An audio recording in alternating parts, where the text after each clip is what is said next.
السلام علیکم ورحمۃ اللہ۔ جب بھی آپ کو کسی چیز کی اشد ضرورت ہو تو آپ اس نبوی نسخے پر عمل کر لیجئے، اللہ تبارک و تعالیٰ آپ کی وہ ضرورت انشاءاللہ بہت جلدی پورا کر دیں گے۔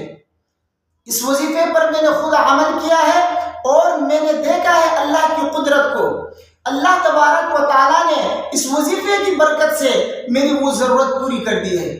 یہ میں خود اپنا تجربہ بتا رہا ہوں اور یہ نبوی نسخہ ہے۔ نبی کریم صلی اللہ علیہ وسلم نے ضرورت کے وقت اس وظیفے پر عمل کرنے کے لیے فرمایا ہے، تو جب بھی آپ کو کسی چیز کی ضرورت ہو اس وظیفے پر عمل کر لیجئے، نبی کریم صلی اللہ علیہ وسلم کے اس فرمان پر آپ عمل کر لیجئے، اللہ تبارک و تعالیٰ آپ کی وہ ضرورت انشاءاللہ فوراً پوری کر کے دیں گے۔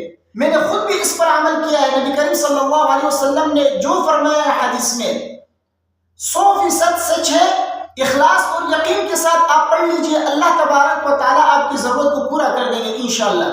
وہ وظیفہ کیا ہے؟ نبی کریم صلی اللہ علیہ وسلم نے کون سا وظیفہ بتایا ہے؟ سنیے، ترمذی شریف کی حدیث ہے، فرماتے ہیں کہ جس شخص کو اللہ تبارک و تعالیٰ سے کسی چیز کی حاجت ہو یا اللہ کے کسی بندے سے کسی چیز کی ضرورت ہو آپ کو، تو آپ کیا کریں؟ وضو کریں اچھی طریقے سے، 2 رکعت صلاۃ حاجت کی نیت سے آپ نماز پڑھ لیجئے، نفل نماز۔ اس کے بعد آپ اللہ کی حمد بیان کریں، نبی کریم صلی اللہ علیہ وسلم پر درود شریف پڑھ لیجئے۔ اس کے بعد پھر آپ یہ دعا پڑھ لیجئے، مختصر سی دعا ہے۔ اس دعا کو ایک بار آپ یاد کر لیجئے، اگر آپ کو یاد نہ ہو تو آپ لکھ کر اپنے پاس رکھیں۔ 2 رکعت نماز پڑھنے کے بعد پھر آپ اس دعا کو پڑھ لیجئے۔ دعا کیا اسکرین پر آپ کے سامنے شو ہو رہا ہوگا، میں پڑھ کے آپ کو سناتا ہوں، مختصر سی دعا ہے، غور سے سنیے۔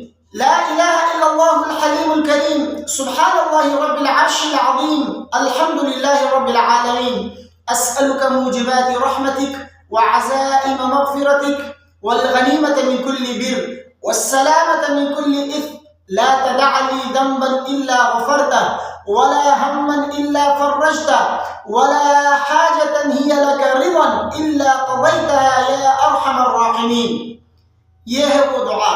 2 رکعت صلاۃ حاجت پڑھنے کے بعد آپ اللہ کے حمد و ثنا بیان کریں، نبی کریم صلی اللہ علیہ وسلم پر درود شریف پڑھ لیجئے۔ اس کے بعد پھر آپ یہ دعا پڑھ لیجئے، اللہ تبارک و تعالیٰ آپ کی وہ ضرورت پورا کریں گے۔ اس دعا کے پڑھنے کے بعد بھی آپ اللہ سے اپنی ضرورت کو مانگ سکتے ہیں، مانگ لیجئے جو بھی آپ کی ضرورت ہے، اللہ سے مانگے کہ اے اللہ میری اس ضرورت کو پورا کر دے۔ اللہ تبارک و تعالیٰ آپ کی ضرورت کو بہت جلد پورا کریں گے انشاءاللہ۔ میں نے اس پر عمل کیا ہے، اللہ تبارک و تعالیٰ نے میری ضرورت کو پوری کی ہے۔ تو آپ لوگ بھی جو ہے جب بھی آپ کو کسی چیز کی ضرورت ہو اللہ کی طرف رجوع کریں، اللہ کی طرف رجوع کرے، 2 رکعت صلاۃ حاجت پڑھ کے اللہ سے مانگے، بجائے اس کے کہ ادھر ادھر کے وظائف آپ پڑھے، بجائے اس کے کہ آپ لوگوں کے سامنے گڑ گڑائے، لوگوں سے مانگے۔ 2 رکعت نماز پڑھ کے آپ اللہ سے مانگے، پھر دیکھیے کہ اللہ تبارک و تعالیٰ آپ کی ضرورت کو کیسے پورا کرتے ہیں۔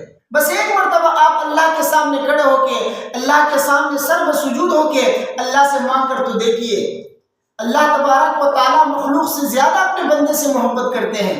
اللہ تبارک و تعالیٰ کیسے آپ کو نہیں دیں گے؟ آپ لوگوں کے سامنے کھڑے ہوتے ہیں، لوگوں سے مانگتے ہیں، وہ دے یا نہ دے اس میں بھی شک ہے۔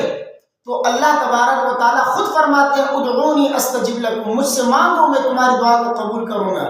تو اللہ تبارک و تعالیٰ دینے والی ذات ہے۔ آپ اللہ سے مانگ کر دیکھیے، اللہ تبارک و تعالیٰ انشاءاللہ آپ کی ضرورت کو پورا کریں گے۔ مجھے امید ہے میری باتیں آپ کے سمجھ میں آ گئی ہوں گی۔ ویڈیو کو اپنے دوستوں کے ساتھ لازمی شیئر کیجیے، مجھے اپنے دعاؤں میں یاد رکھیے۔ السلام علیکم ورحمۃ اللہ۔